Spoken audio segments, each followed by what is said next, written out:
Oh my goodness, what's going on, everybody? Your pal Hal with you. It is 11:02 on the West Coast, 2:02 on the East Coast, and I am thrilled to be at the helm of the Your Pal Hal show here. My hand firmly on the wheel, and we're gonna hang out for the next couple of hours. We're gonna talk about a little pop culture. We're gonna talk about some stupid stuff. Always gonna be a little bit of stupidity, a little bit of nonsense, some news. Yeah, some goofs, some gags, all sorts of yeah. Just what a fine time! What a fine time we are about to embark on here. And I appreciate you being here along for the ride as we hurtle towards the new year. 2022, oh my goodness, is almost upon us. Seems like just yesterday it seems like just yesterday it was December 28th. And now it's December 29th. And yes, that makes sense. That makes a lot of sense. But it's flown by.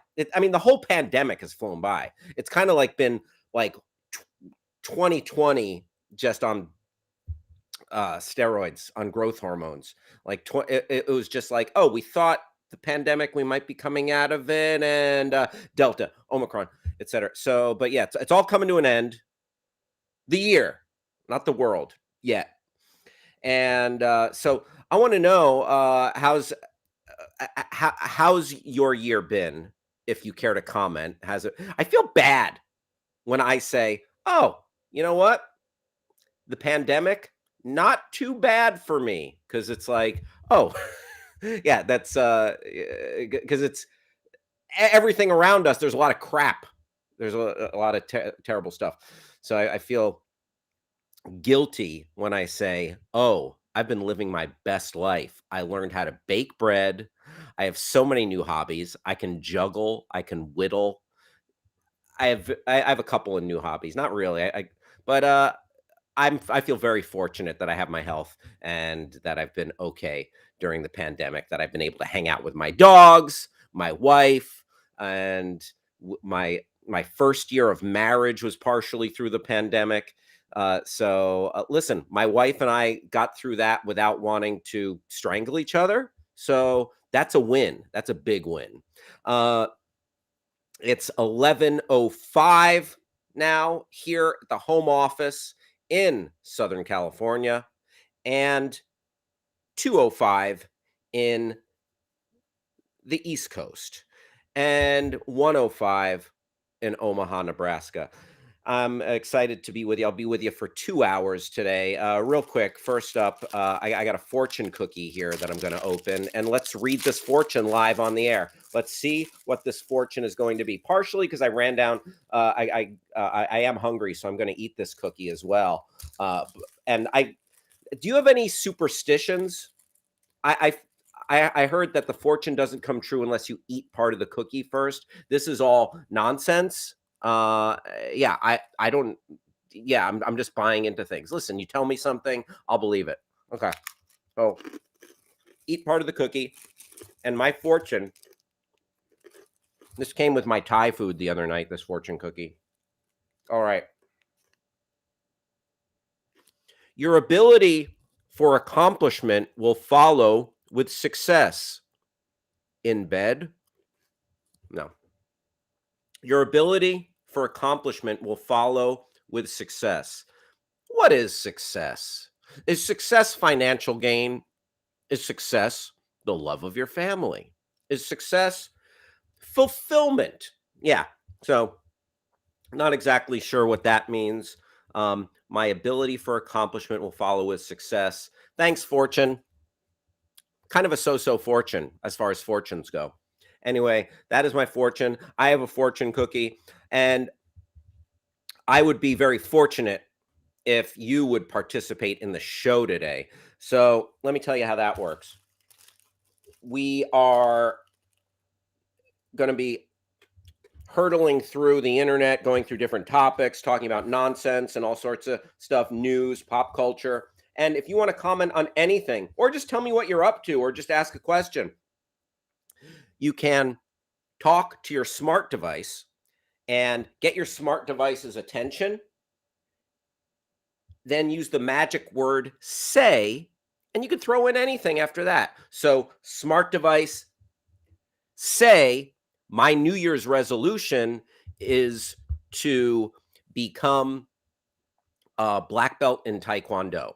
My New Year's smart device, say, my New Year's resolution is to paint my bedroom and living room. Smart device, say, my New Year's resolution is to learn how to swallow swords and fire and work at a carnival. Whatever you want. Or you can chat with us on YouTube. Also, you can go to backchannel.tv and leave a review of the Your Pal Hal show. And let's go ahead and bring out the wind beneath my wings, someone who I could not live without in this circumstance. Producer Travis, what's going on? I appreciate the specificity of that. Not much. I'm hanging out. How are you? Not bad, not bad. Oh, did you get a haircut? I did. Yeah, I got a keen eye for that. Fill up the big screen. Let's see that Sure. beard Fresh as progress. heck. Oh wow. Yeah. Yeah, yeah. Got the Nice. sides all done up. Got I got a that buzz. wedding to go to. Mm-hmm. Yeah. Mm-hmm. So, are you? I don't want to pry or anything into your personal life. No, Are you bringing a date to this wedding, or are I'm you? not. Okay. Rolling solo. It's so Sure. small, and Mm-hmm. I will be sort of springboarding from the area up to Southern Oregon to see some family for a little bit, assuming I don't catch a plague in the interim. But yeah, it would have. If anybody would have come with me, they would have been on like a whole thing. Gotcha. Gotcha. Very very nice. And what are you wearing to the wedding? I'm just gonna roll up in this. Um, no, Nice. we got Just rocking a hoodie, straight hoodie. some Chuck Taylors. We got the mild roommates and a bunch of our friends have this big group text, and we got the lowdown. It's not suit and tie. Let me be very specific because I know I have it right in front of me. It's essentially cocktail. Seems to be the bar to hit. So we don't need a full suit. He said just don't wear jeans. And also Okay. don't So what show are up you in gonna wear? sweats. I'm gonna rock a pair of chinos, and like I've said, in terms of one outfit, I'm gonna wear that Desert Island outfit. Pair of chin. Well, that would actually be terrible for Desert Island, but pair of chinos, Henley shirt, nice either sneakers or I'll just head to Nordstrom Rack and buy like some whatever dress shoe kind of things, and yeah, call it a day. Um, are you gonna throw a blazer over that Henley shirt? No, I think I'll have like I have like a bomber jacket that's nice-ish. It's pretty nice, but That the you know what, Travis? yes, I'm a big fan of you, thank you. and but I gotta come clean. I gotta be honest. I gotta keep it 100. Yeah, I think it sounds too casual for the wedding. I said it. I think that sounds too casual. Hot takes, hot takes. I'm coming in guns blazing. I would throw a blazer over it. the issue is the Yes. blazer doesn't. The Henley with the three buttons right here, it just Yeah. doesn't.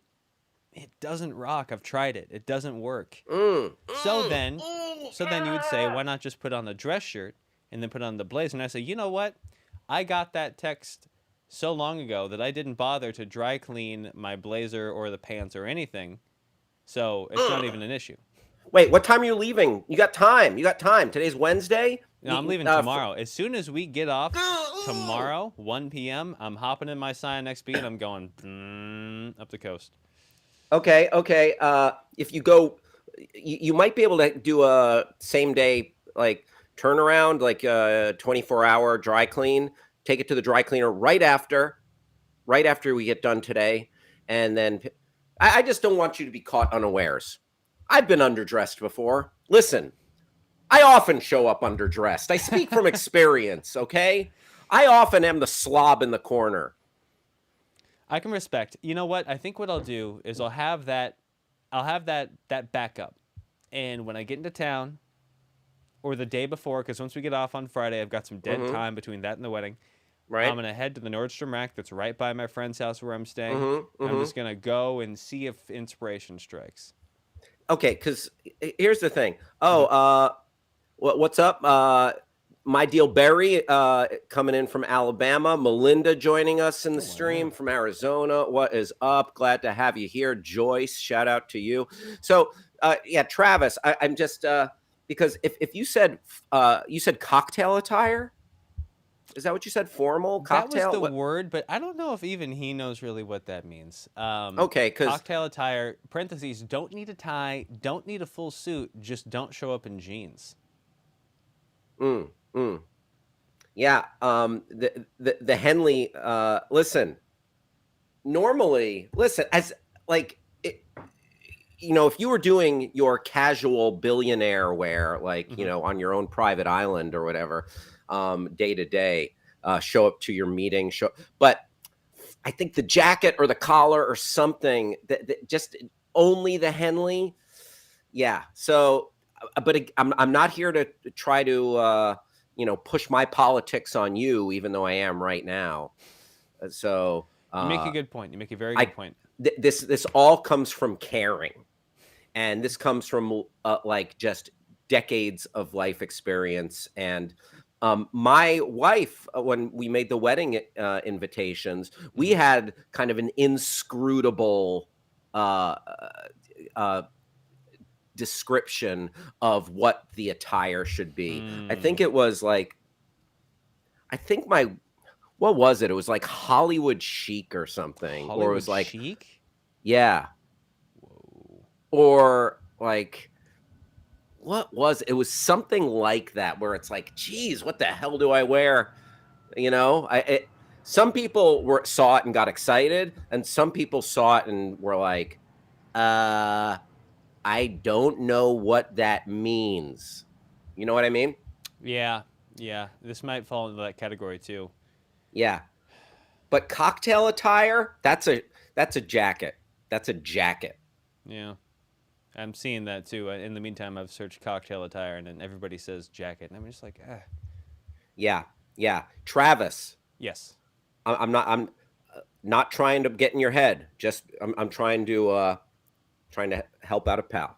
I appreciate All that. right? I've only got the one jacket. This is the Hell problem when yeah. you just don't have, I've got the one gear. It's the full suit and it's the one suit, where it's Mhm. like this medium thing, or it's just a t-shirt. You want to borrow a blazer? I've got that one that it works. Okay. What's Plus wrong? you Is it dirty? plus you live so far from me. Mm. Um, I need to give a look at it. I think it's fine. It was just like, oh, I should get it dry cleaned because I'm gonna go to a Like you wedding. could do But a you could do a blazer over a polo shirt. that's a Got a thing. polo shirt? No, I've not a polo shirt in years. I just don't like polo shirts really. Yeah, neither do I, but I'm at the age where, like, sometimes if you're going to a barbecue or something, you can't wear I can't wear my RoboCop shirt. Listen, if it was up to me, I'd wear my RoboCop shirt or an Aliens shirt all the time, but other people my age judge me. What my so I every once in a while, damn it, they make me dress quote unquote age appropriate. Mm-hmm. That's a bummer. But when I was hosting on Screen Junkies for a long time, one Yes. guy one guy left a comment in the comment section. I'll never forget it. It was because, like, I would always wear t-shirts when I was hosting, usually a Mm-hmm. Screen Junkies t-shirt. And one guy left a comment, what are you, 40 years old and you're wearing a t-shirt? And I'm like, you know what? Who hurt you, sir? like who damaged you so hard that you can't just live and just wear a thing, wear what That's you funny. want, you know um you know what, Travis, I take it back, wear whatever the hell you want, wear a mascot outfit if you want to. You know what, do uh, you want to borrow my hamburger costume? if I'm And not then coming you for the blazer, I'm not coming for the hamburger. I'm sorry. Thank you though. That means a lot. Okay, do you want my Batman mask?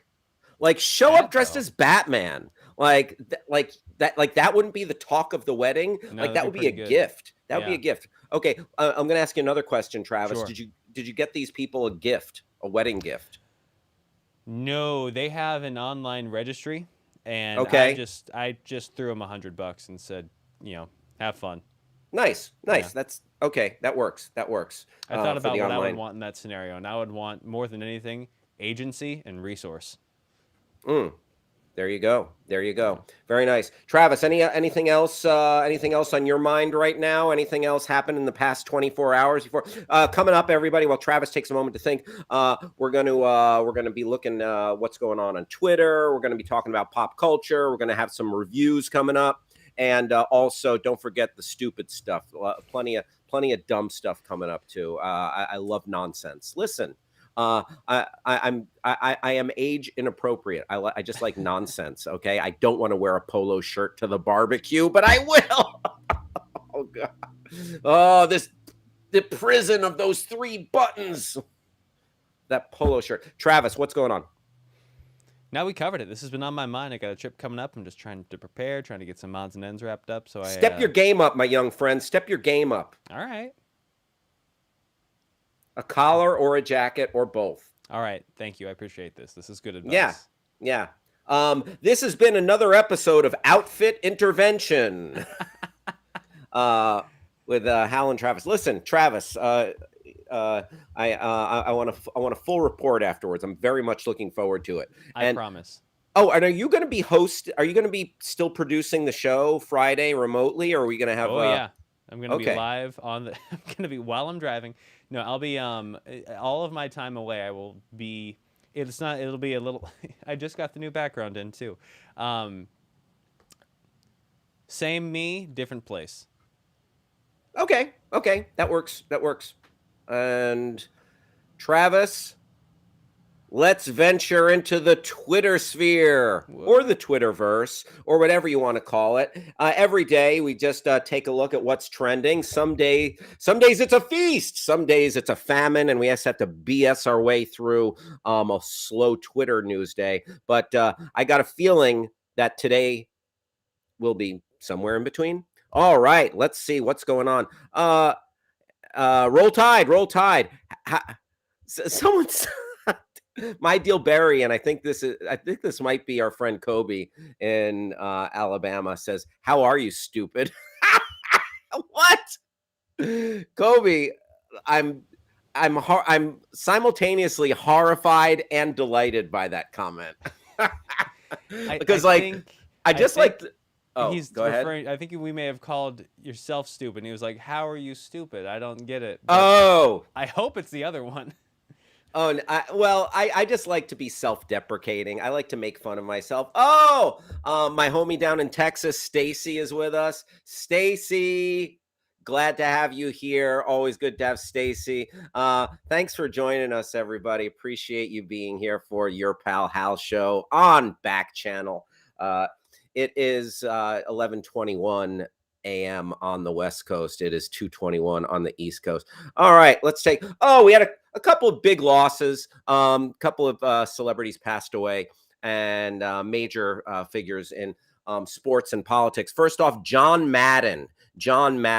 I don't know if you're a gamer out there. Have you played any Madden? Have you played any Madden NFL? John Madden, NFL Hall of Famer, coach, broadcaster, video game, sports video game pioneer, lent his name and likeness to that video game. He died at the age of 85. I'm going to tell you right now, this I'm not proud of this. It's just a sign of my ignorance. If you asked me yesterday, I would have said that I thought he had already passed away. I'm sorry for that. Is that disrespectful for me to say that? Maybe. I don't mean that. I don't mean any disrespect for. Oh my God, Travis, can you come in here? Mm-hmm. There's that same stupid thing we looked at yesterday. Are shaved heads going to be the look of 2022? It's still trending. It's not even. I think E-Talk or whatever that is Yeah. greasing some palms over at Twitter to keep that. Travis and I concretely decided that shaved heads are not going to be the look of 2022. Right. Okay. And they're just going to be the same amount of look they've always been, which is yeah.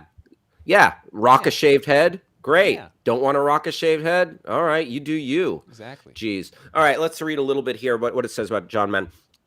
I want to say I was honestly, and I have an affinity for John Madden because he led the Raiders to a Super Bowl, but I was honestly in the same boat until I heard they were doing this new documentary about him, which featured his first on-screen interview in like 20 years. Oh, wow. And then it came out on Christmas Day.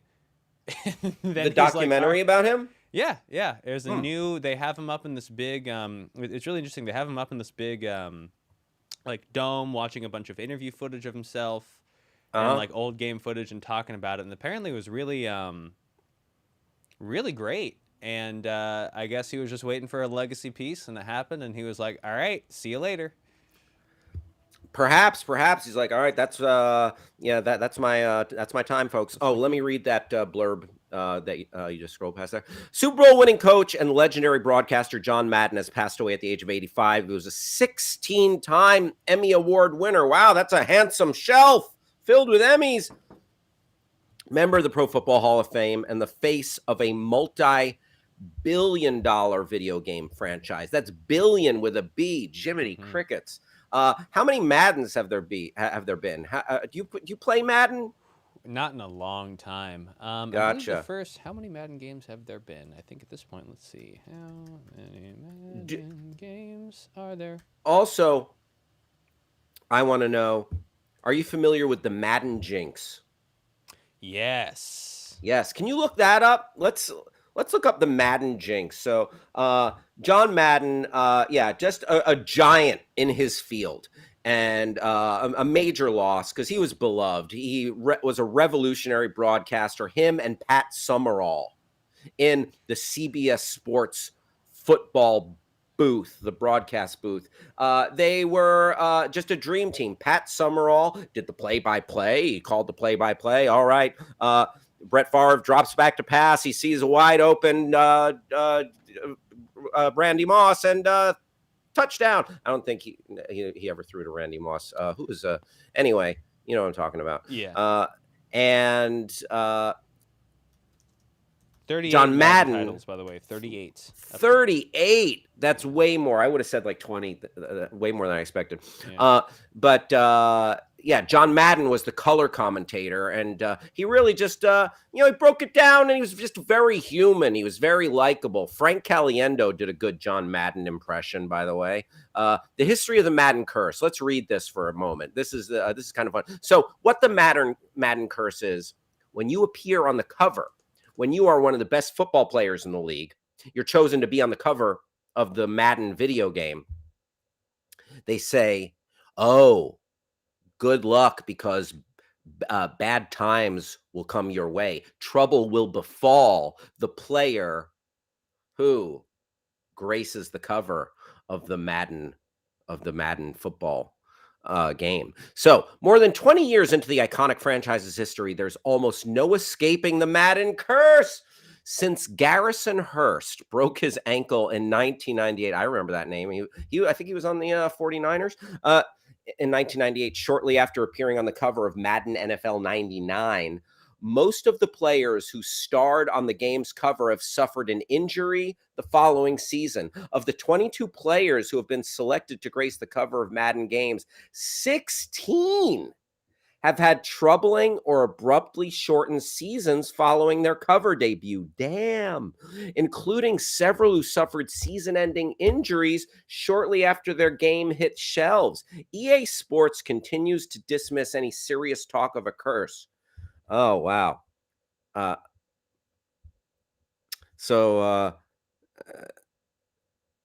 Hovering over its wildly successful franchise, and attributed the rash of injuries and other negative post-cover issues to the athlete's natural regression after a season of peak performance. They're probably right. Madden NFL 21 gave us another chance to test the curse. Lamar Jackson seemingly passed the test, but the injury bug has plagued the Ravens' backfield a season later in the form of a season-ending injuries to all their running backs. Oh, but also Lamar Jackson has been hurt this year. He got hurt later in this So this came out November 12th.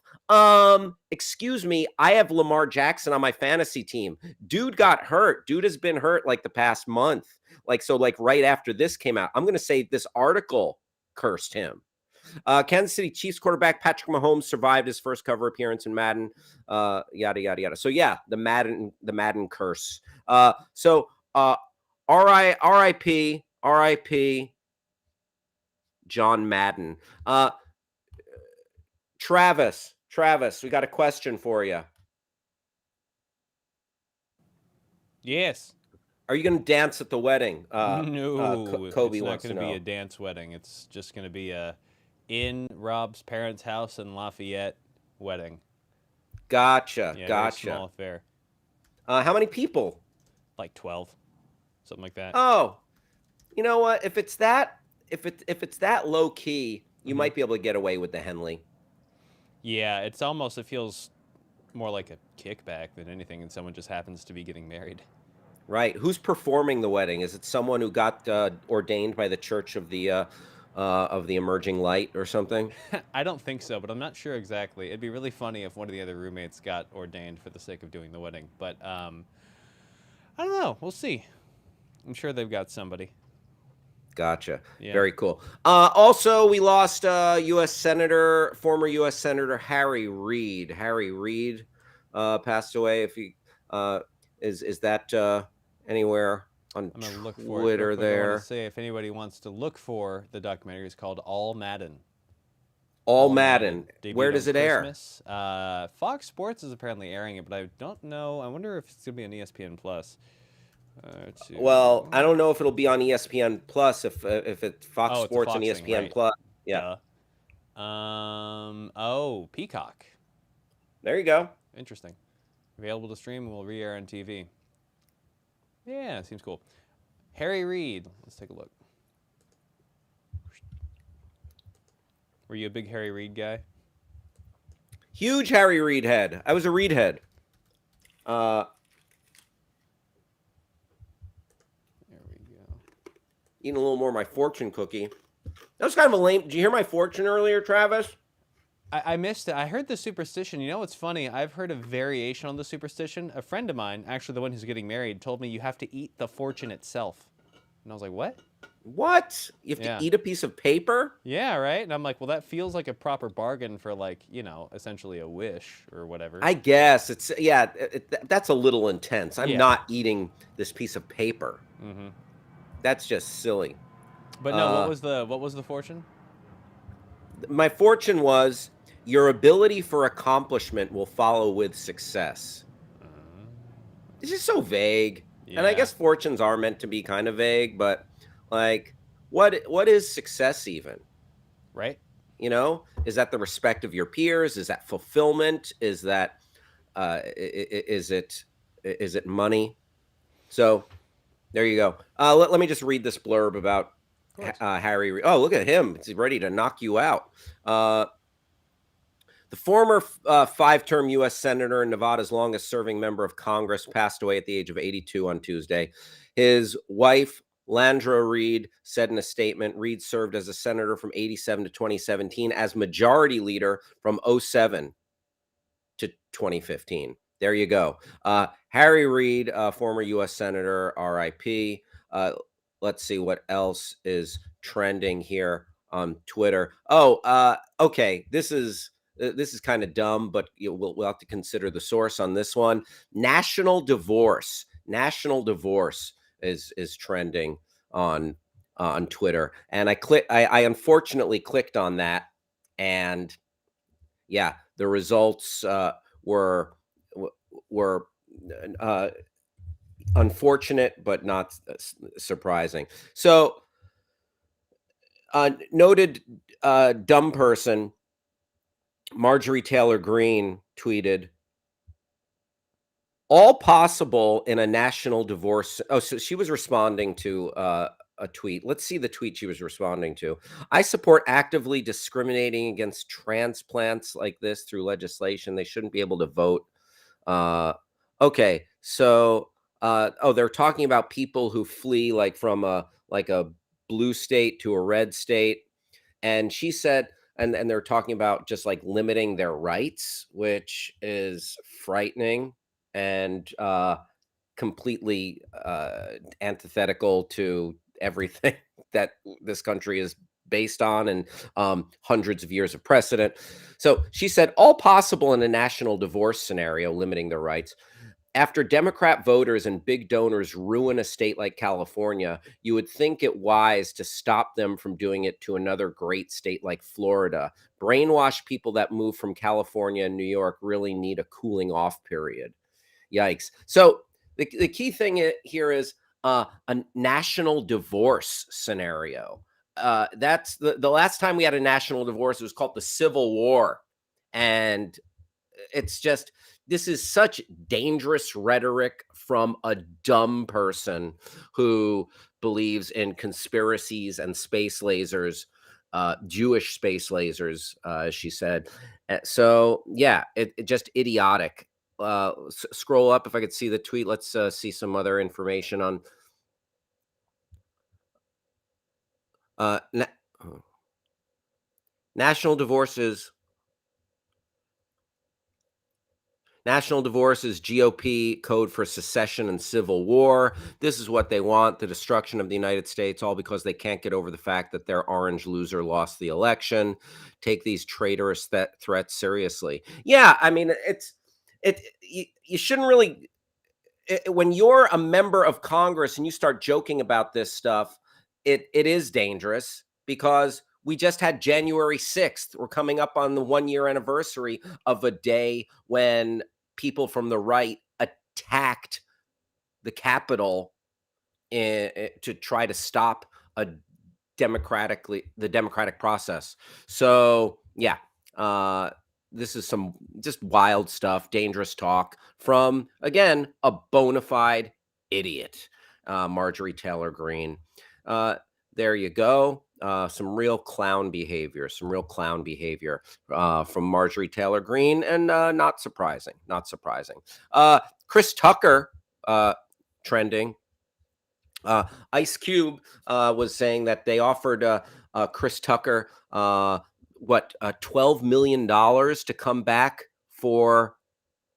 uh, for next Friday, and Chris Tucker turned it down because he he found religion and he didn't want to extol the virtues of smoking weed, etc. Let's go to hotnewhiphop.com or to see this article, some specifics here. Hotnewhiphop.com, and if you can make that a little bigger, I'm going to go blind here. All right. Friday is a cultural phenomenon. Yes, it is. Great flick. Despite the 1995 buddy comedy stoner film having a budget of over $3 million, it grossed over $27 million at the box office and became a notable franchise with subsequent releases, including Next Friday, Friday After Next, and more. The sequels did not earn the strongest reviews, though, which could be because of Chris Tucker quitting the franchise after the first film.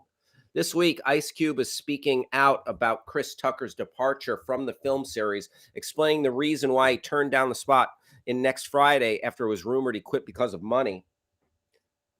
Let's keep reading. I want to hear some of these Chris Tucker specifics. After Faison Love, who plays Big Worm in Friday, revealed that he turned down a role in the sequel after only making $2,500, wow, from the original. Damn, that's like SAG day rate, my friend. Ice Cube argued that he didn't rob any of the actors in the movie, as some fans have suggested. I didn't rob no effing buddy, said Cube on Twitter. The 1995 Friday movie cost $2.3 million to make, shot it in 20 days. Faison worked 1 day, maybe 2. All the actors got paid scale to do the movie. They could have simply said no, but they didn't. So miss me with that stuff.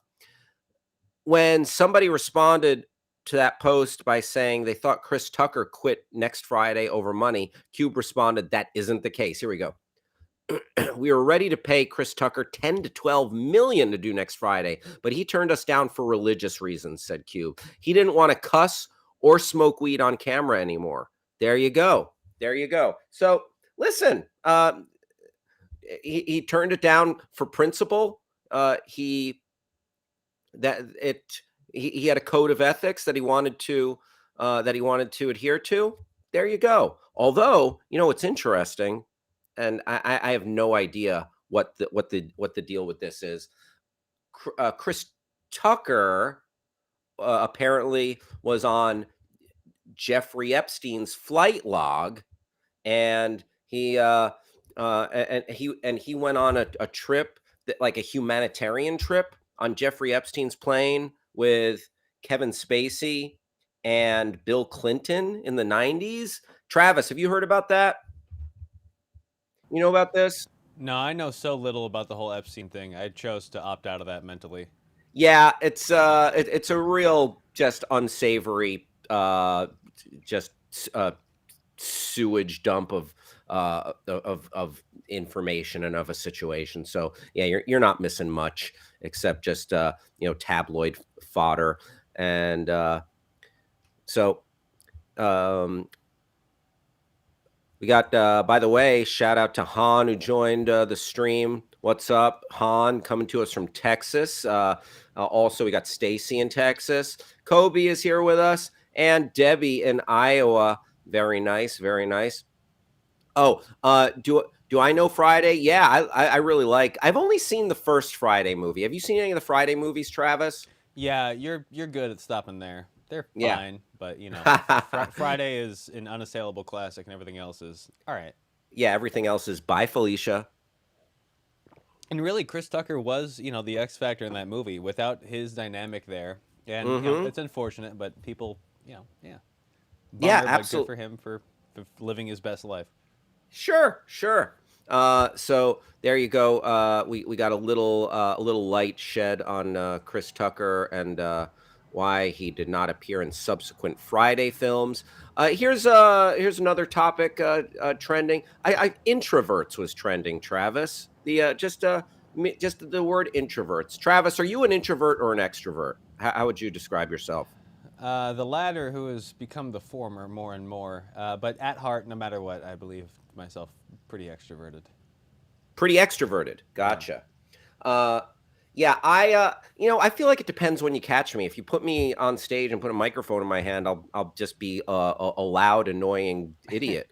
But if you, but also, I like quiet nights at home. Yeah. Yeah, so it all depends. A lot of times I just want to be invited to the party, but I don't want to Hmm. go to the party. You know what I mean? Yeah. Uh, The validation without the accountability. exactly, exactly. So by the way, it is 11:40 a.m. here on the West Coast as we are scrolling through the Twitterverse. It's 2:40 p.m. on the East Coast. It is 1:40 p.m. in Omaha, Nebraska. Going to be with you till 1 p.m. on the West Coast, 4 p.m. on the East Coast, 3 p.m. in Omaha, Nebraska. And would love for you to participate. Tell us, do you got any New Year's plans? Do you have any New Year's resolutions? What's going on with you right now? Are you working from home? Are you just hanging out in your PJs? Do you have the week off? Talk to us. If you're using your smart device, get your smart device's attention, use the magic word say, and you can say anything after that. So, smart device, say, my New Year's resolution is to stop shoplifting. Smart device, say, I'm going to learn to cook healthy food in the new year. Or you can chat with us on YouTube. Also, go to backchannel.tv and leave us a review. Travis, could you humor me? Oh wait, we still Always. have to look at introverts. I also, after we look at introverts, I have one more thing I wanted to Mhm. look up. So I'll ask you to humor me then. I Let's see what's gotta going be on with. honest. I went through the introverts. It seems to be a bunch of people talking about BTS, the K-pop group. Oh, okay. You know what? Listen, I enjoy some BTS, the phenomenon that is K-pop sensation slash boy band BTS. Believe Let's it's one of their birthdays. Gotcha. Happy birthday to the introverted member of BTS. Travis, Yes. let's see if there's anything trending in the way of New Year, like hashtag New Year's resolutions. I want to see if people are making any New Year's resolutions that we I can would love comment. to. While I search Great. that, in the meantime, I have one substitute we can look at while I find New Year's resolutions. T-Pain Okay. just shared. T-Pain is trending, which I'm always a fan of. Sure. For sharing an image broken down, essentially streaming platforms of music, and then on the other side of the table, streams that you need for a song to make $1 as an artist, to receive $1. Oh, wow. I know, right? Okay. Yeah. So yeah, we live in a different day and age. There's really been the music industry has changed so much in my lifetime. So streams that you need in order to make $1. Amazon Music, 249 streams. Geez. Apple Music, 128. Tidal, artist friendly, 78. Napster. I didn't even know Napster was still a thing. Is Yeah, Nap? Oh, It's funny now. They're the highest paying streaming service. wow. 53 streams. Deezer, more like D's nuts. Hey, 156. Pandora, 752. YouTube Music, 1,250. Spotify, 315. Yeah, tough to make a buck. Tough to make it. and while I'm hijacking the floor, there was Yeah. an interview with Issa Rae that came out just yesterday, where in the last season of Insecure, there was a lot of plot line about making records and working in the music industry, and she has a quote here saying, calls the music industry, quote, the worst industry I've ever come across, riddled with crooks and criminals. Wow. That's crazy. Right? Uh, yeah, but it makes sense. You hear so much about artists signing deals, getting taken advantage of, getting their songs stolen, yeah, Yeah. and that's been forever. That's been forever, uh, and also just pay to play. You had like just going back to like the 1950s. Payola scandal and stuff Yeah. like that. Said, So quote, I thought Hollywood was crazy. The music industry, it has to start all over again. wow.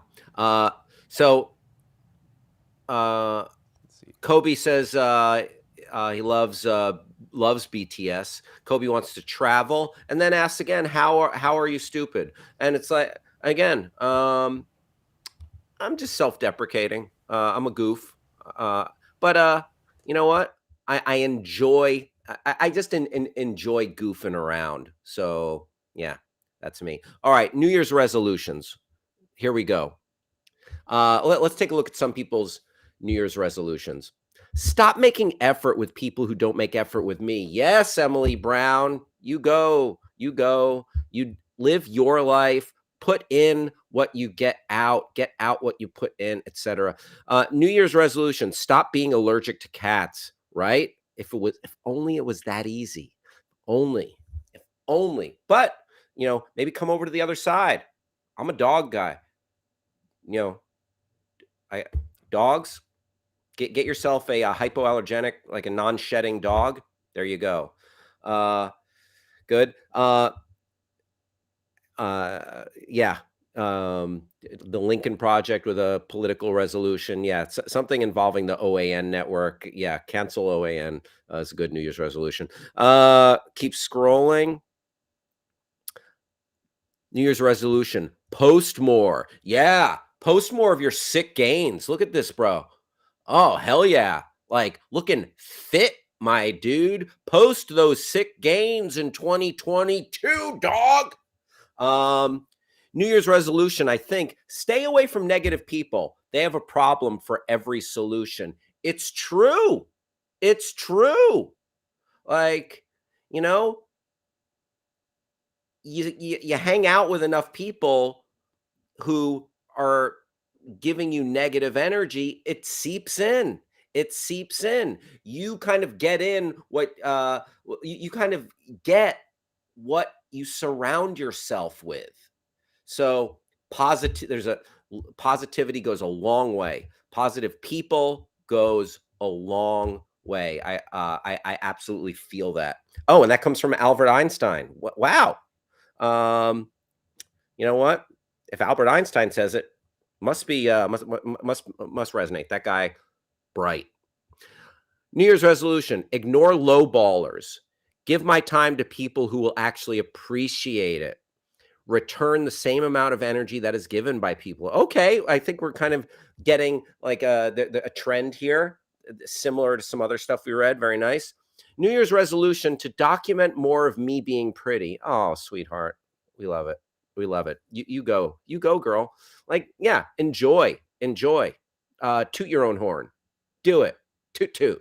All right, let's keep going. I'm enjoying these New Year's resolutions. My New Year's resolution is to be more gay. Hell yeah. Be as gay as you want to be. Like live it up. Go hard. All right? Very nice. You know what? If your New Year's resolution is to be true to yourself, is to do something that's part of your true self, unless your true self is hurting other people, then hell yeah, so for that. What's your New Year's resolution? Mine would be to not let anything stop me. Not things, not me, not anyone else. Cosplay, a bunch of hashtags there. Yeah, go. Don't let it stop you. I'm not going to try to stop you. Come back next week for Bill Belichick's New Year's resolution. Okay. Did he say, I don't know if he made a comment regarding? After getting absolutely waxed by the Buffalo Bills, the first Yes. question in the post-game presser was, "Do you have any New Year's resolutions?" And he just kind of stared at the lady for about 8 seconds before saying, Yeah. "No." Yeah, that sounds like classic Belichick. Cool. Couple more. My New Year's resolution is to leverage my sexuality to advance my career like the girl boss I am. Okay. You know what? Listen, you do you. I'm not going to tell a woman, a man, or someone who's whatever gender what to do with their sexuality. You take it, run with it, do your thing.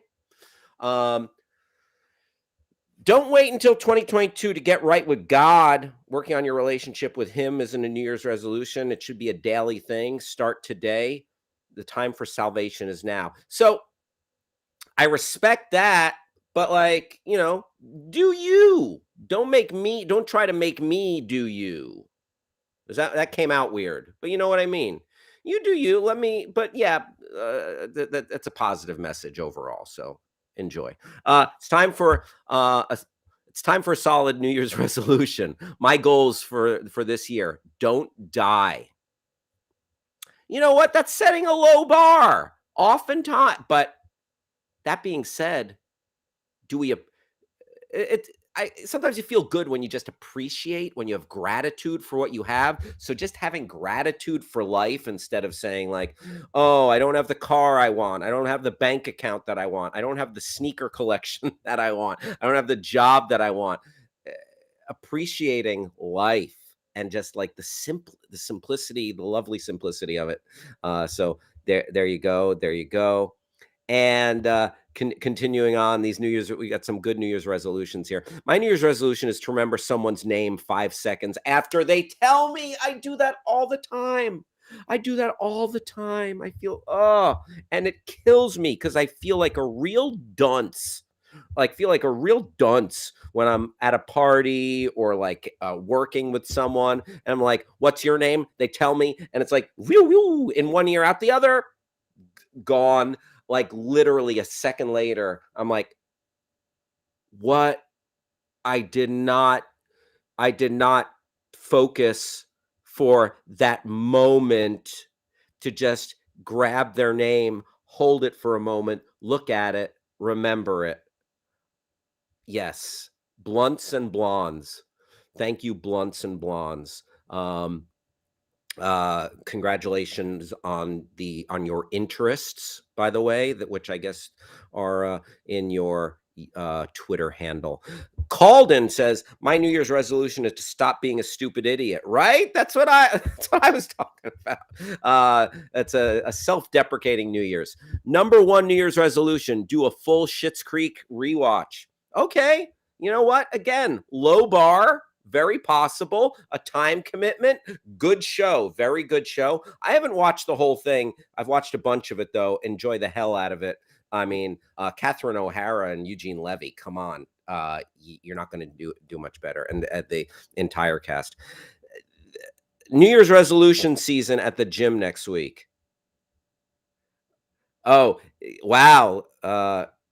Look at this guy destroying these kids at a my gym. The New Year's resolution season, yes. So that is when people sign up. They're like, okay, I'm turning my life around. I'm starting with fitness. I'm going to be going to the gym. I am going to crush this. I'm going to get to my goal weight. I'm going to get to my ideal self. And then by the end of January, early February, they've got a $50 a month commitment that they are not taking advantage of. How much are gym memberships nowadays? 50, 125? What is it, Travis? Depends on the spot. But also, I think this is meant to imply all the people at the gym who are new that don't exactly know what they're doing in the gym. Ah, gotcha. And also, I'm sorry. And I love it when somebody hits a kid with a thing and that's fine. Like if like stuff like this, watch us all day. Oh, yeah, like hitting a child like with your hand or a fist, not good. No. But hitting a child with a Nerf object, oh, Endless entertainment. all day, all day. Very nice, very nice. Yeah, this gym bro just wrecking shop at a my gym. I don't know if you're watching, it's like Godzilla destroying a city. Actually, my 2022 New Year's resolution is to stop engaging in Twitter fights with media dumb Fs. Oh, and that comes from Megan McCain. Megan McCain. Speaking of media dumb Fs, hey Megan McCain, look in the mirror. There you go. My New Year's resolution is to be absolutely deranged, to be unhinged. I will bite at least 2 people in 2022. I don't know what it is about this tweet. I love that. It's just so weird to be deranged, to just like be a maniac in 2022. Welcome to the party, pal. I hope I hope you say that in jest, and you don't do it. But yeah, let your freak flag fly. Good for you. And if you do bite anyone, make it consensual. Okay. Great.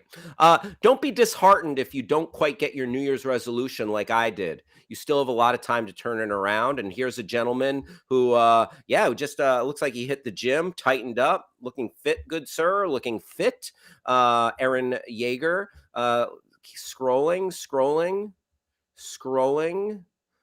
Make sure to create your vision board or New Year's resolution on January 2nd during the new moon in Capricorn. It's going to be a great time to create your own rules and stable plan.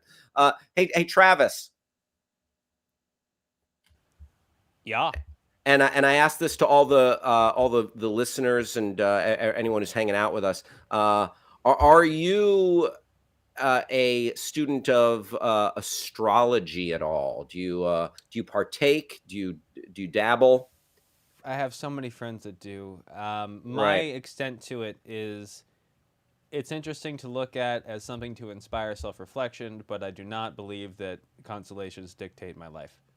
Right. I feel similarly to you, but also I am superstitious and I avoid it a little bit Really? because yes, because otherwise it's gonna lay eggs up here.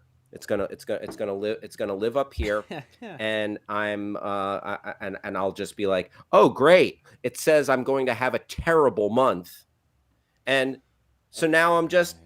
screwed.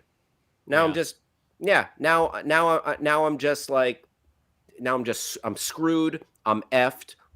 SOL. You know what I mean? Just real Yeah, I'll take it to heart. TSOL. Yeah, I'll take it to heart.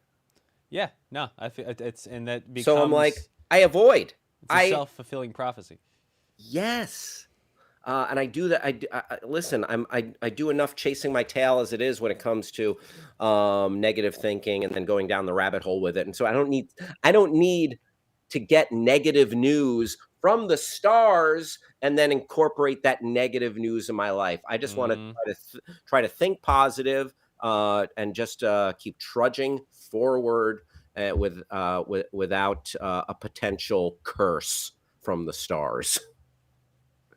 So yeah, let's look at nice. a couple more of these.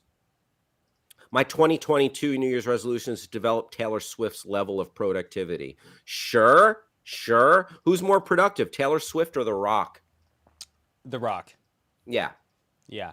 I mean, Taylor Swift had a heck of a year, but The Rock year over year just yeah. But if you're a Swifty, yeah, like do that, do it, Swifties. Uh, that one, okay. You're not liking what you're seeing, Travis. nah, a lot of just ads and then Uh, Lovely Salma Hayek eating tacos. Uh, Look, if everyone just made the same New Year's resolution to have more orgasms, the world would quickly be a better place. Thank you for coming to my TED Talk. You know what?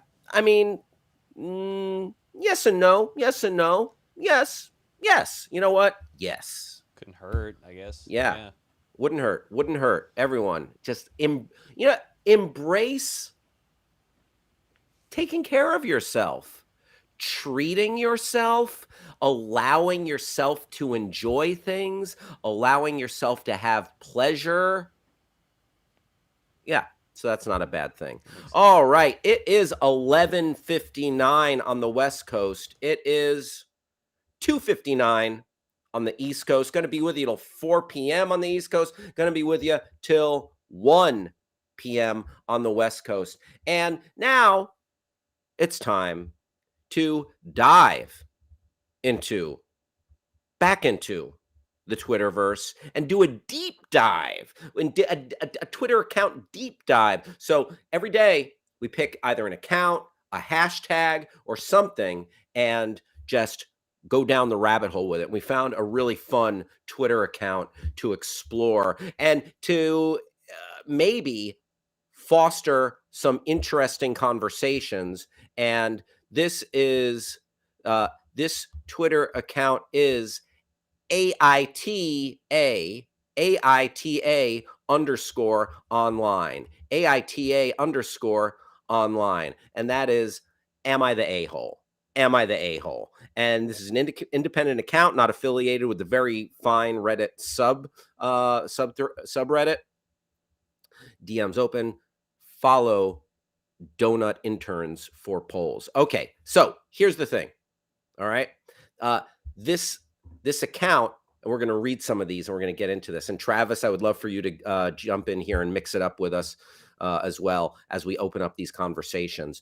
There are I was reading through some of these yesterday, and it poses some interesting conundrums. So let's scroll and let's find the first one. Okay, so these ask questions. I get asked a lot to take submissions. Okay, yada yada. Let's keep going. Keep going. I want to find one. It's got a couple of pictures of. There we go. Let's boom. Okay. Wait. No. Keep scrolling. Keep scrolling. No. No. What are you looking There's for here? Danny DeVito. There's a Danny DeVito Oh, related one. thank you. Yes, yes. There we Oh, go. there we go. Boom. Okay. All right. If we want to, yes. Thank you, Travis. All right. So, is that okay? So let's read this situation and decide who's right, who's wrong, what's happening. Oh, Kobe, shout out to The Rock. Yes, live. You know what? By the way, my New Year's resolution to live like The Rock, to live like The Rock, to get swole, to shave my head, and get a giant tattoo, and be incredibly successful, and then have a cheat day where I eat the entirety of a supermarket. All right. Am I the a-hole for thinking of leaving my boyfriend because of Danny DeVito? Uh, and this is from a 31-year-old woman, and my boyfriend, he's 33-year-old male, really likes Danny DeVito. We have been together for now 6 years, and he has always liked him. Even when we first got together, he had a cardboard cutout of him he got a few years before we even got together. It's never ever bothered me. He went home working because of COVID, and honestly, so he worked from home because of COVID, and honestly, it didn't even bother me. It bothered one of his colleagues. He has a well-paid job and is thought of very highly in his workplace, and has been told by his boss when he retires next year, he will be recommending him for that job. So the boss wanted to recommend him to take over his position. He has been there for 12 years, and this will really be a huge advancement for him, and he deserves it. Now for the strange part. Due to him now working from home, he has been doing a lot more video calls, and his boss's boss, really does not like the Danny DeVito cardboard cutout. He asked him to remove it during a meeting, so he did, and the meeting carried on. The week after that, in another meeting, it was back in its usual spot, and after the meeting, the boss, Jay, asked my husband to hang on and blew up at him over the cardboard cutout being back. He snapped back that he is unable to tell him how to decorate his house. And unless he formally puts it in writing, he won't be removing it. Next slide, please. I tried to speak with him calmly that maybe he could just move it, but he has had none of it. He even went as far as to buy an oil painting of Danny DeVito and hang it right behind himself, and even got a couple more cardboard cutouts. Jay, the boss at this point, has pretty much said, although he can't fire him, his career here is dead. So he decided to find a new job without consulting me, and will be ready to leave his job in January after serving his notice.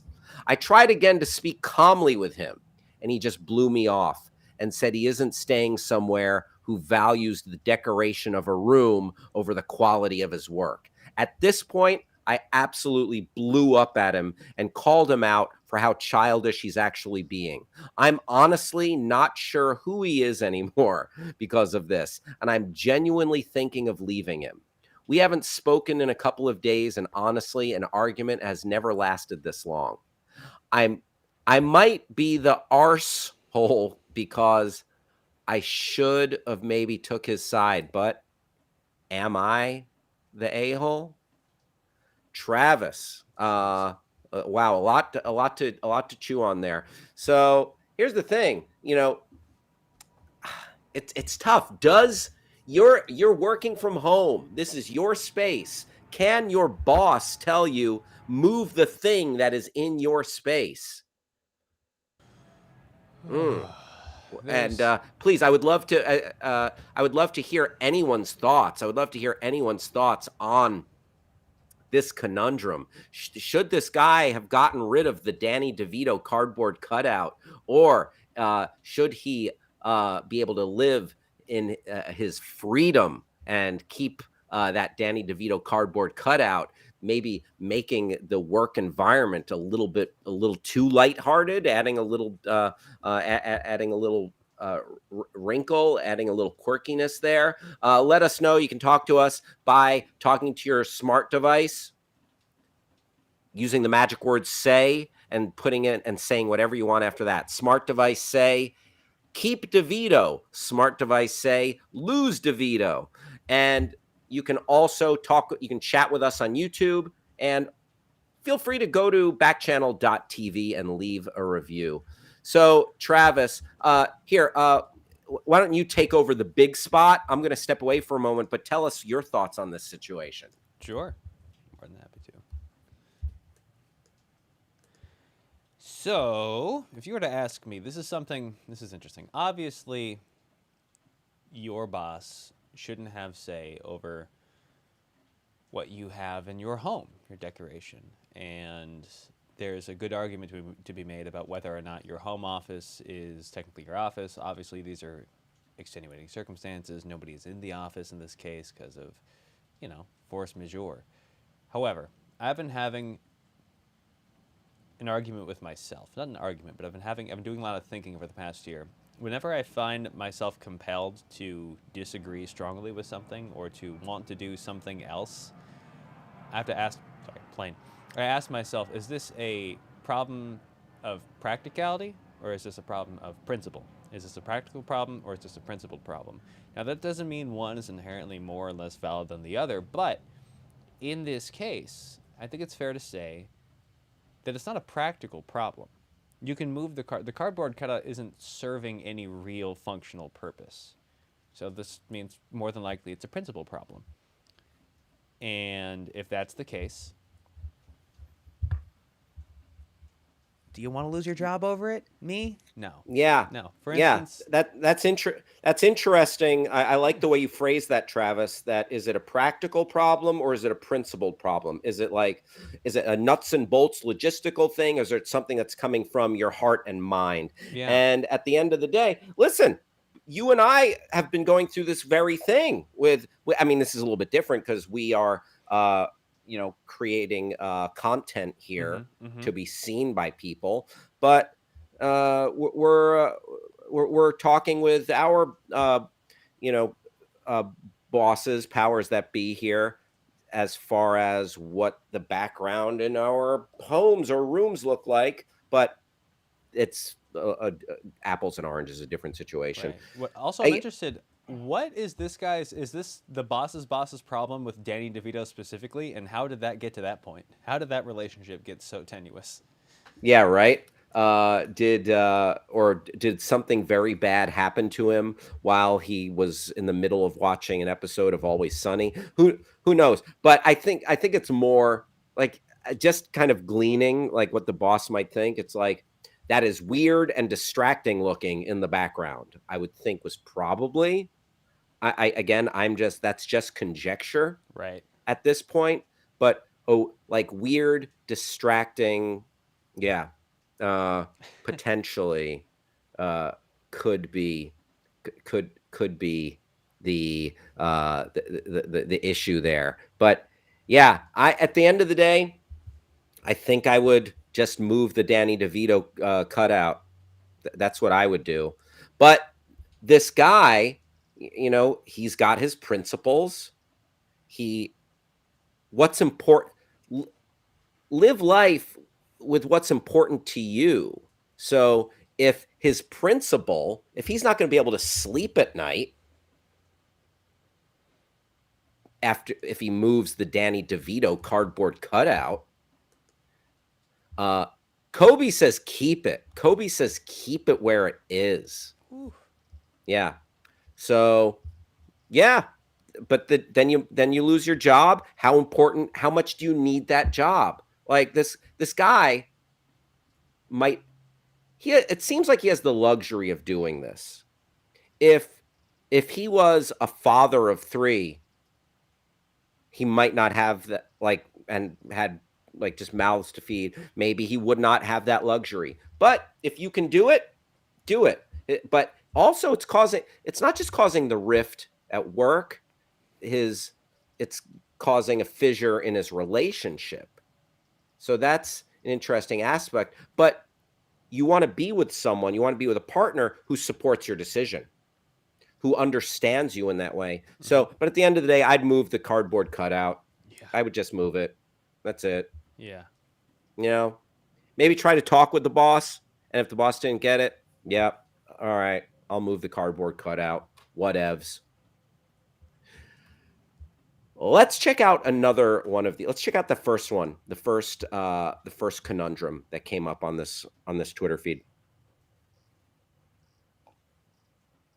I believe that is the illegal. Ooh, boy. Okay.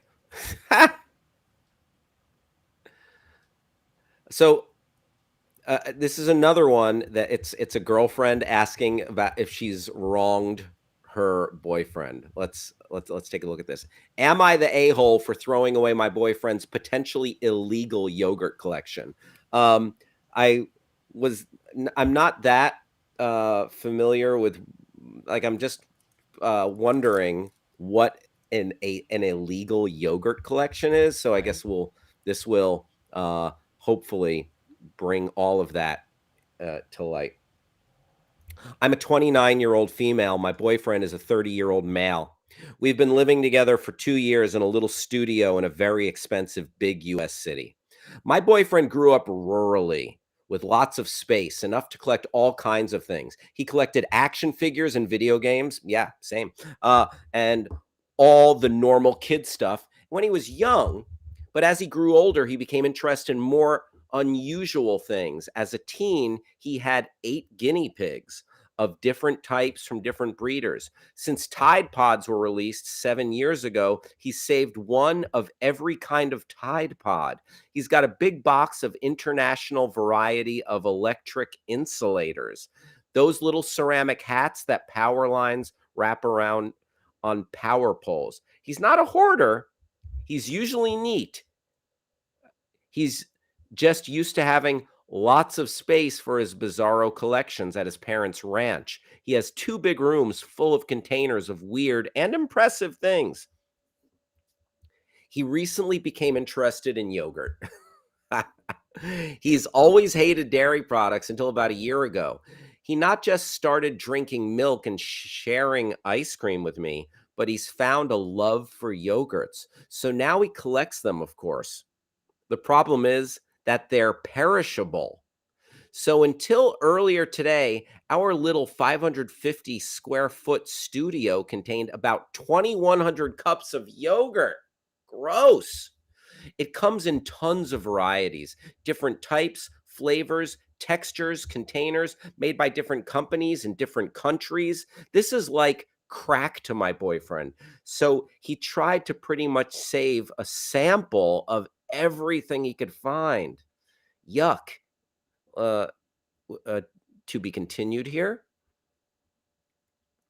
He filled our fridge, bought a new fridge, and then another tiny bedside fridge. He said he didn't want to walk. Okay, no offense. This sounds like some kind of like severe OCD. Like that's a lot. That's a lot, especially you're living in a tiny place. Uh, like I'm already overwhelmed by this post and frustrated. Uh, you are like this woman who wrote this, kind, understanding, thoughtful, not to just like go like full Marie Kondo on that yogurt immediately. Okay. He said he didn't want to walk to the fridge at night, but it was obviously a ruse to get more yogurt space. These fridges all filled up with his yogurts. And if you keep them for long, they smell bad. Gross. Sometimes the packaging breaks. So our apartment was smelling like rotten milk for the last 2 weeks, and my boyfriend's attitude was, "Oh, it's fine, and just deal with it for a little longer," until I pulled the plug and threw it all out this morning. I was looking at my groceries, put which I had to put beside the fridge because there was no space and everything smelled like death, and then I kind of snapped and threw it all away. You know what? Ideally, you'd be able to have a conversation about this and be like, yeah, we've reached breaking point. I got to do something. But I don't blame her because this over the line. It's too much. So my boyfriend is understandably upset. We've been arguing about whether I crossed a line by throwing away his stuff. And he's especially upset because he, of course, had rare yogurts that were hard to find. In particular, he had some Cuban and Iranian yogurts that you can't get in the US. But I know that we have trade sanctions against Iran and Cuba. So I don't know if it was even legal for him to have them. How did he get them in the first place? I asked where he got his Iranian yogurt, and he kept insisting the Iranian yogurt is not the issue here. and the real issue was me throwing out his precious yogurts without his permission. Yeah, man, he got that black market Iranian yogurt. Am I the a-hole here? Do I need legal advice? Thanks in advance. I'm so exasperated. Wow. I am team girlfriend in this. Like, wow, wow, wow. Yeah. Oh my goodness. Like the guy has an issue. The guy has a real problem. That is like we're hoarding. It's kind of like, I hate to say it, but it strikes me as mental illness. Oh, oh Like God. your apartment, you live in a studio apartment and it's stinking like rotten milk. Yeah. No, no, no, no, no, no, no, no, no, It's. no, no, no, no, no. Gross. Travis? I'm just imagining, this like lunch conversation where this woman, maybe your friend, is explaining her situation, and just the urge in the middle would be like, "You need to leave this man. You need to go." Oh, it's same with the Yes. cutout lady. Leave your husband. He is not Oh, worth it. yeah. This is not gonna work. Yeah. Like, you know, they say, you pick and choose the hill you want to die on. Like, you really want to die on Yogurt Hill, dude? Yeah, straight up. And Gross. everybody's gonna have Gross. their quirks. Whoa. Yeah. Just and I hate that Woof. people are Woof. so I feel bad for it. It's like, am I the a-hole here? It's like, no. But Mm-mm. you Mm-mm. you need to get out. Yeah. Dodge, like, you know what? If y'all break up, you'll be dodging a bullet Abs- because, today it's yogurt. Tomorrow it's like things found in dumpsters, yeah, and next week it's roadkill. it's just we keep getting the stuff that festers. I really cannot get over the Iranian yogurt is not the issue here. Just like, You broke my trust. you broke the nation's trust. We can't have that in our home. Yeah. Oh my God. Yeah. Terrible. Terrible. 550 square feet, 2,100 cups. Oh my God. Yeah. Just like As hard to fathom. as Hard someone to from the fathom. lactose intolerant community, this is a special circle of hell that I don't wish upon anybody. Ugh. Wow, wow, wow, wow. Whew. So yeah, there you go. There you go.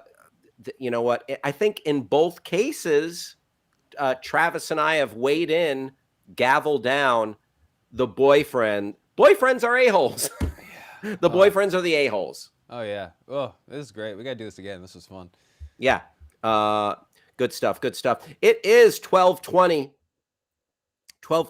p.m., noon 20 here in Los Angeles, California, in the home office of the Your Pal Hal show. I am Hal Rudnick hanging out with you. It's 3:20 on the East Coast, 2:20 in Omaha, Nebraska. Going to be here till 4 o'clock on the East Coast, 3 o'clock Omaha, Nebraska time, 1 o'clock on the West Coast. And I appreciate y'all being here. Please feel free to chit chat with us. Yeah. Kobe is saying no, hell no. I think Kobe is grossed out as much as we are by the yogurts. What a horrific yogurt conundrum. Let's move on over to some Recs and reviews. And Travis, let me ask you: did you get a chance between when I last saw you to watch the Book of Boba Fett? I didn't even know it was coming out. Oh yeah, This yeah. week. It's the first thing I'm gonna do with my Star Wars roommate as soon as we're done here. Very nice, very nice. Yeah, so Book of Boba Fett just dropped on Disney Plus, and it spun off. It spun off the success of The Mandalorian. We had Boba Fett make an appearance last year, and the first episode is up. I watched it this morning, Travis, Oh yeah. and yeah, I thought it was simply fine. I thought it was fine. A little underwhelming, and a slow burn. I didn't Hmm. think there was anything too spectacular. There was one very good monster in it that took me back to. I don't know if you're familiar with the monsters of Ray Harryhausen from Would I know any titles, perhaps? Sinbad and the Seven Seas, Jason and the Argonauts. Oh, okay, okay. The big, almost the yeah. Clash of the Titans Right. from the Gotcha. early 80s. Uh, so yeah, the Book of Boba Fett has a dual storyline where we see Boba Fett after the there are the two storylines are Boba Fett after he gets out of the Sarlacc pit in at the end of Return of the Jedi. So we think Boba Fett died. He got knocked into that big creature, that big sand creature's mouth in Return of the Jedi. Very similar to the sand creatures in Dune, by the way. And we have Boba Fett after he kind of took over Jabba the Hutt's position as like kind of head of the bounty hunters or something. I'm not exactly sure what exactly that commission is. So it's very slow right now. The action was just okay, and I didn't love it, but I'm going to stay on board with it. And so I was slightly underwhelmed by the Book of Boba Fett thus far. And it stars. Can you bring up the Rotten Tomatoes page there? Let me see the cast. Ming Na Wen, who I really like. Tamura Morrison, who played Jango Fett in the prequels. This episode's directed by Robert Rodriguez. Yeah, for some reason there's like one big fight scene, and I thought it was really underwhelming. Uh Also, uh I was I was amused by something. I don't know if you people are familiar with these characters, the Gamorrean guards, the Gamorrean guard. They're like green little piglet men. They have a pig snout, and they used to guard like Jabba's ship, and like the Gamorrean guards like have popped up in Star Wars before. Very Jim Henson looking. Yes, yes.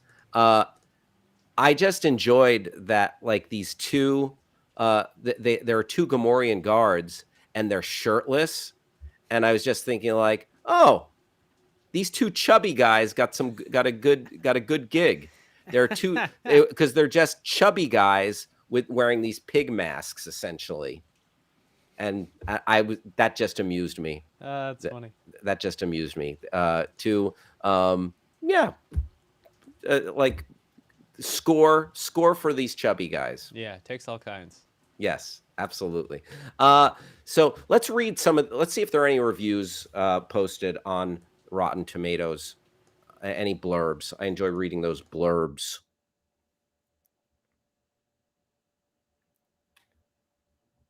Book of Boba Fett available now on Disney Plus. Do we have any? There's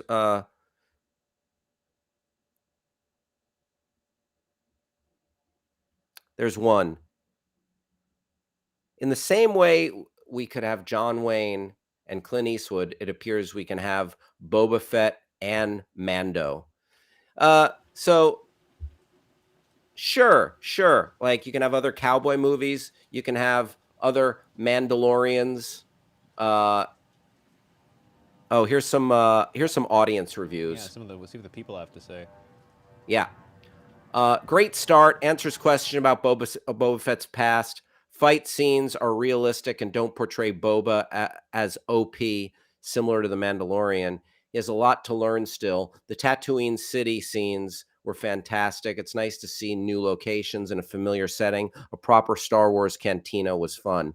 Yeah, we get to go to a Star Wars cantina, and it's got some nostalgia there, but also it was a little too bright and nice for me. Yeah, again, I was slightly underwhelmed, but I'm going to keep going. Watching the first episode that's out now, I have mixed reviews. There's moments that don't make sense for Boba's character, like when he can't fight guys he would easily beat in the comics or other media his character has been in, but can take down a large rabid animal in another point in the episode. Yeah. Yeah, the fight scene did not blow me away. He also has his helmet off in situations where he would totally not take it off, and some of his uh, introversion is taken away in this series so far from this episode and trailers. But there are still times when you can really see the beloved Boba Fett from the other movies, shows, comics that are just awesome, beautiful moments. I don't know. I'll be hopeful that the problems are only because the series just started, but it would suck if Boba finally gets to be in the spotlight and his character is inaccurate a lot of time. There you go. Are those the only two?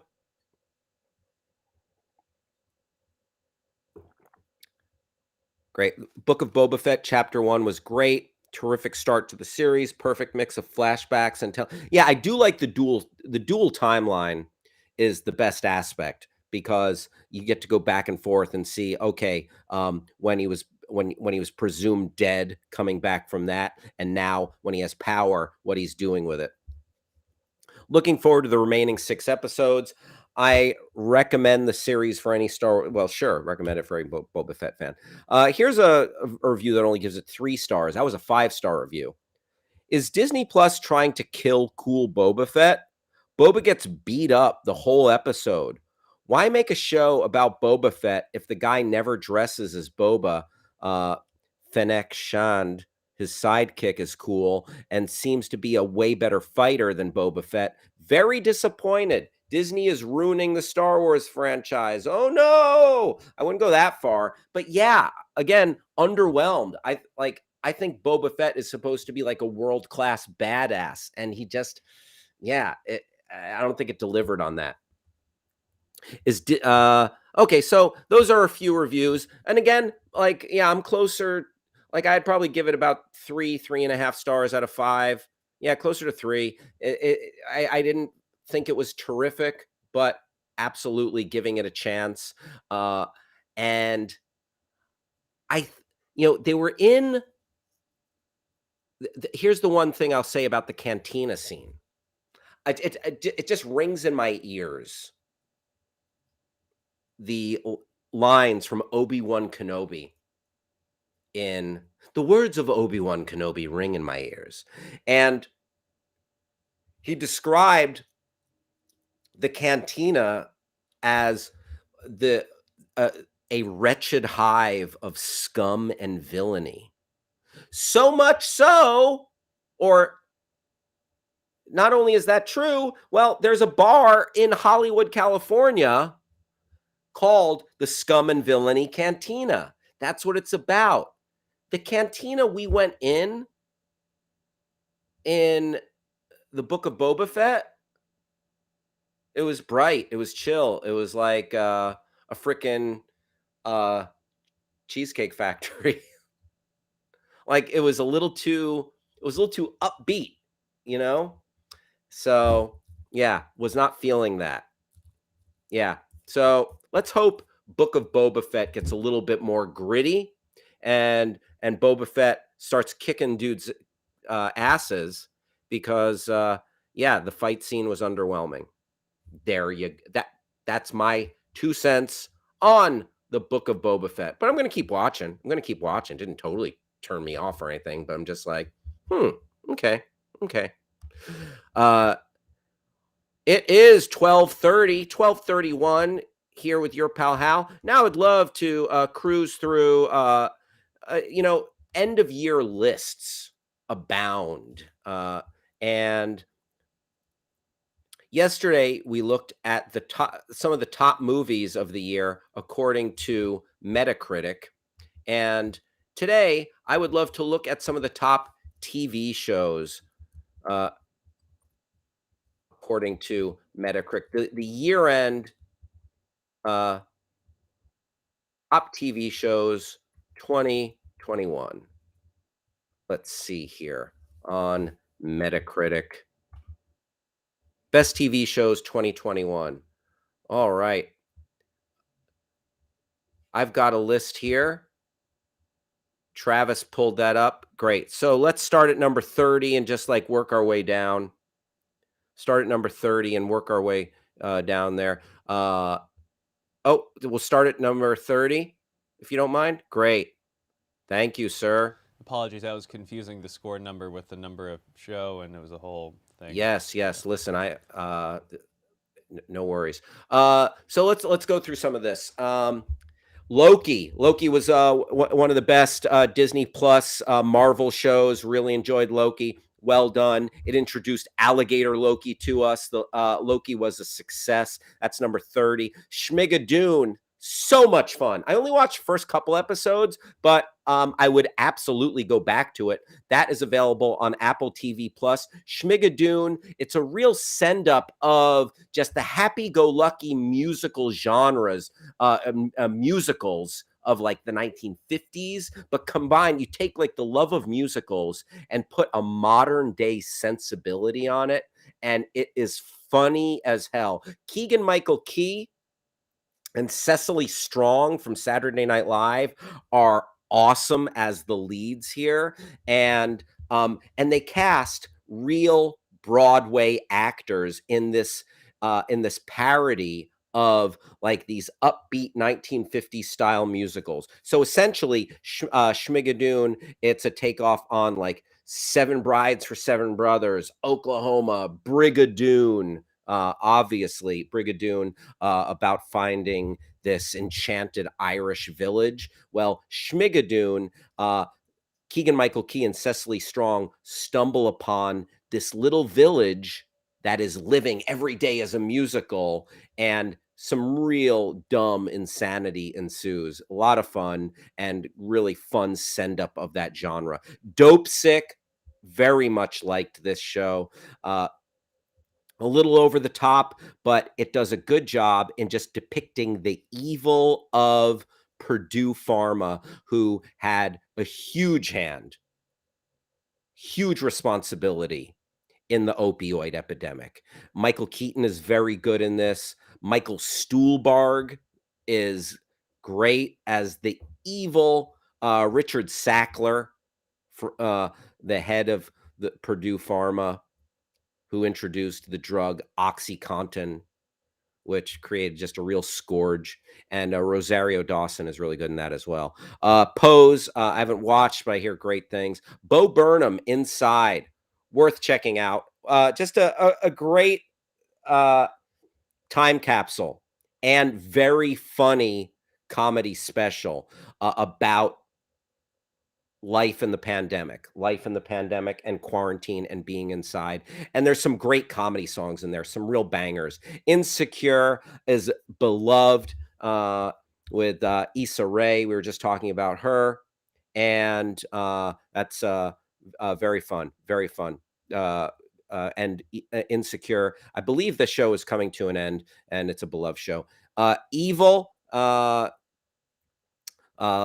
familiar. My podcast pal Lon Harris is a fan of it. Station 11, I've been watching. Really good take on the dystopian post-apocalyptic world, and it's a fresh take on that as well. It takes well-trod territory of the dystopia or the post-apocalypse and gives you kind of some new thoughts and new spin, a new addition to that conversation of what that world and what a show about that world can be like. I enjoyed that. The Beatles Get Back. Yeah, I mean, getting to see these four geniuses at work, that's good stuff. I think you should leave Tim Robinson, the funniest show on television, the funniest sketch comedy show on television. Let's keep going. Midnight Mass, I enjoyed. If you like the shows from the Midnight Mass's creator, Haunting of Hill House and others, it's a nice addition. What We Do in the Shadows, Ted Lasso, beloved comedies. Let's go to the top 10 here. Let's see our top 10. Top 10 shows of the year according to Metacritic. Number 10, Squid Game. Yeah, international phenomenon, Squid Game. What's more to be said about it? It's surprising. It's like stylistic. It was really cool. It's dystopian. And it's got a lot of commentary about the haves and the have-nots and the wealth disparity and in the world. Squid Game, most watched show in the history of Netflix. It's a Sin, great show about the AIDS epidemic, the onset of it, and also the joys of living your truth and being free, and then the combination of that and being hit with this scourge. There's humor and beauty in the storytelling of something so dark and awful as the AIDS epidemic. Only Murders in the Building. Great show. Steve Martin, Martin Short, and Selena Gomez is wonderful. WandaVision, another MCU show on Disney Plus, and very experimental. I really like what WandaVision accomplished, what they tried to do, and what they accomplished. Hacks on HBO Max. Yeah, great stuff with Gene Smart. We're in a renaissance time for the wonderful Gene Smart. She's a treasure. And what is that's number 6. If we can scroll up, see the top 5. Let's see the top 5. Let's check. Let's see 1 and 2 in there as well, please. Great.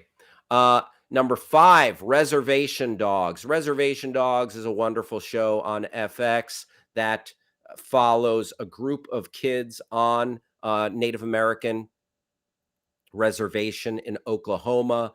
Reservation Dogs, it brings a humanity to the storytelling of a group of people that is often stereotyped or underrepresented. But in that, we just discover just like magic and not and a commonality. This is a story about kids having fun and having an adventure. It's like it makes me think of like Stand by Me and just like other movies and media about like kids on an adventure, and it becomes it's the culture of this Native American group of kids is always on display, but also just the humanity and the storytelling. It makes me think about like my childhood, like being out riding bikes, trying to get into mischief, stuff like that. Really well told, very funny. Mayor of Easttown, great Kate Winslet stuff on HBO. White Lotus, the series about privilege, growing up with or not growing up, white privilege on display, and dissecting that expertly and brilliantly from Mike White on HBO. Underground Railroad, based on the Colson Whitehead novel, and directed by Barry. What the Underground Railroad?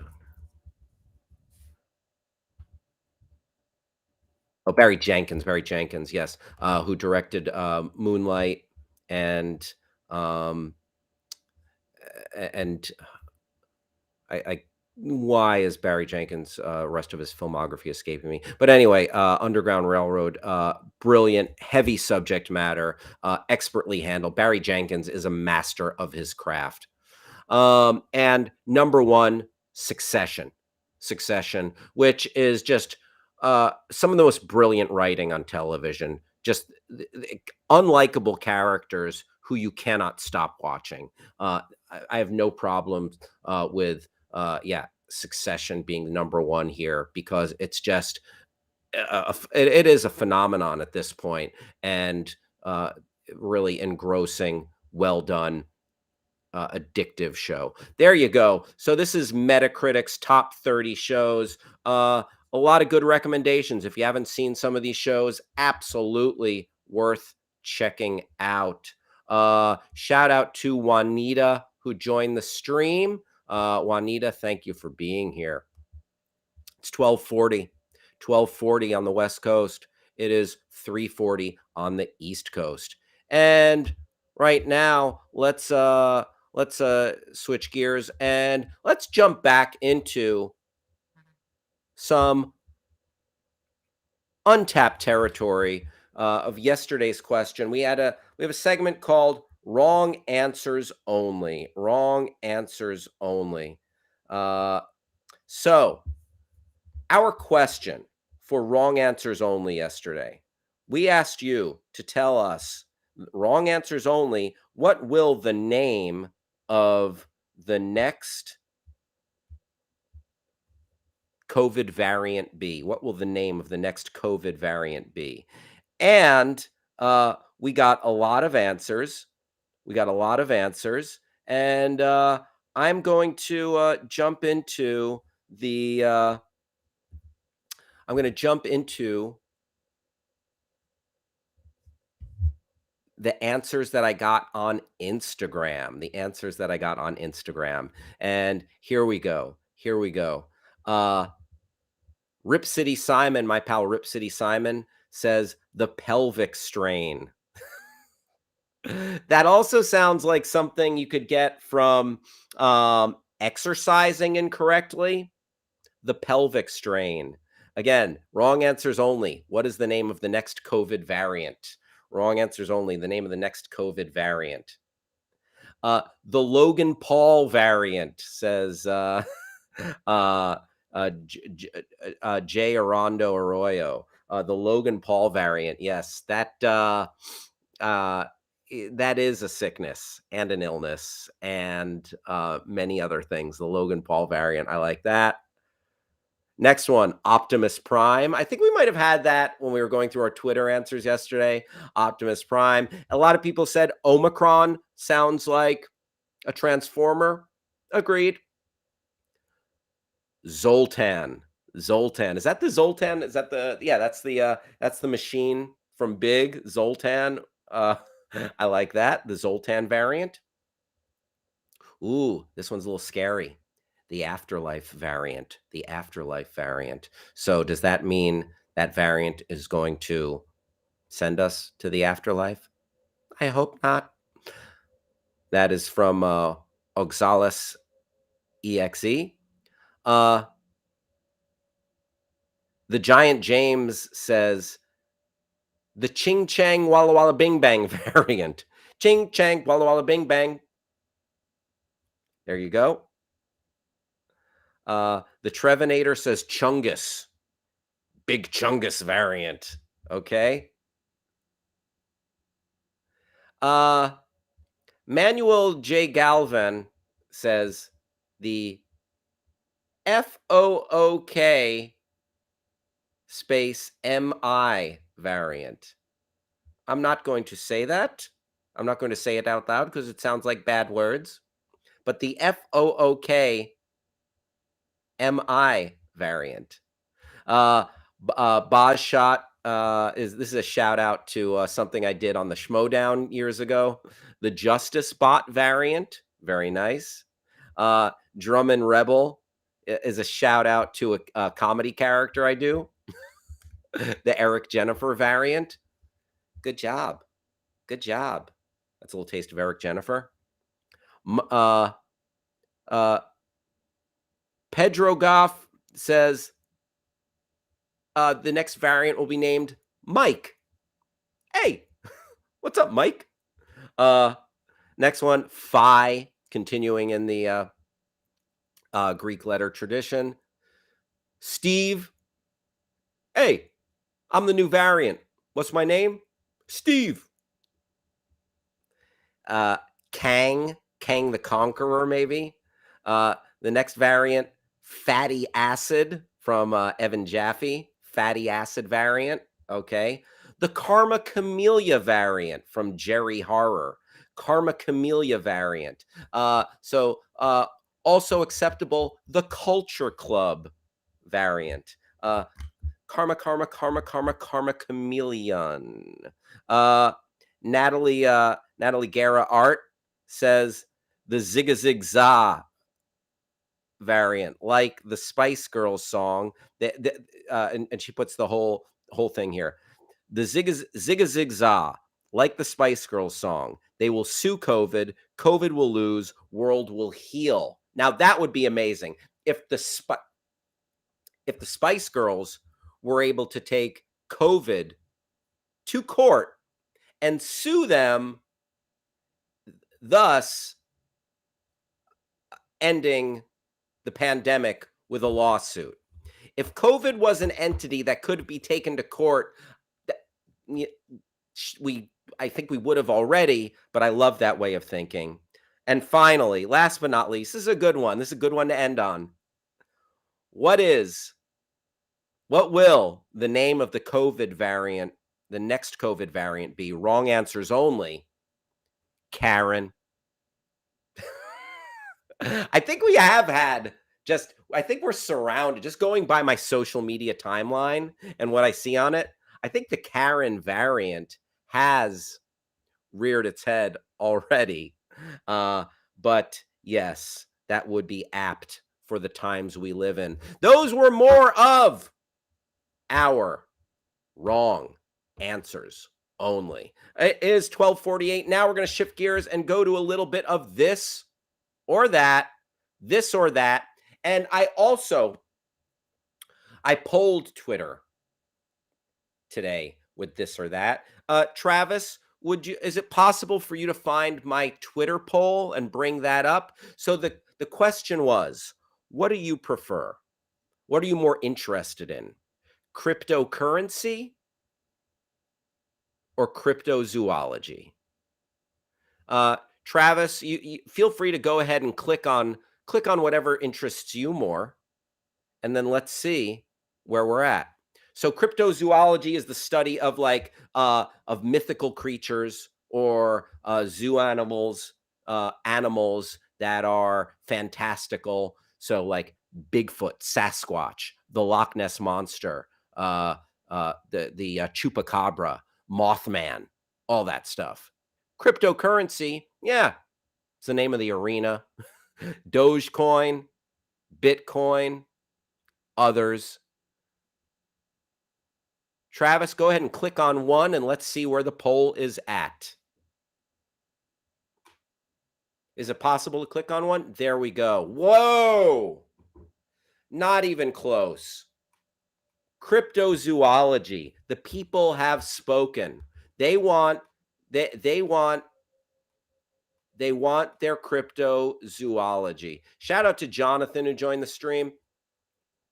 Cryptozoology crushing cryptocurrency, 91.3% to 8.7%. And let's scroll down and see if there are any comments here. Our friend Rob Schaefer says cryptozoology is fascinating to me. I agree, Rob. Good stuff. Joe Kuroa says Crypt Keeper. And I like that. Very nice. I love the Crypt Keeper. My old pal Eric Moneypenny says, meet the young entrepreneur interested in cryptozoology. That's funny. Just a kind of a parody on what we think of all the cryptocurrency people. Ben Kaplan says, I bought into chupacabras early and I'm waiting to retire. Very nice. I heard Bigfoot is big into NFTs. That's awesome. Yeah, Bigfoot, early adopter of the technology. What does this one say? Oh, great. Thank you. Here's a guy looking for Loch Ness Monster, and he's playing hide and go seek that Loch Ness Monster. He does not want to be found. There you go.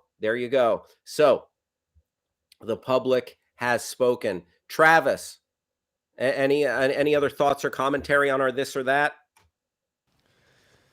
I think they're both about as legitimate as one another. That's not true. I think the Jersey Devil's real. Ha. I mean, here's the thing though. People are getting people are like hitting the lottery when it comes to some of these cryptocurrencies. Yeah. Good for them. It's one of the it's that thing where I know some people who have done reasonably well to pretty well on that market just by virtue of chance. It feels, like you said, like a lottery. And at that point I'm like, well, good for you. Cool. Good job. Mm-hmm. Mm-hmm. Yeah, it is a real roll of the dice. So, Yeah. yeah. But if you are, if you're crushing, then you know, good for you. Good for Yeah. you. You know, if you're making some crypto bank, do your thing. Uh, Great. And now it's time for a segment that is not a segment because it's a rejected segment. We've done a lot of things on the show today, and some of the stuff was really fun. It worked. Some of the stuff maybe a little dubious.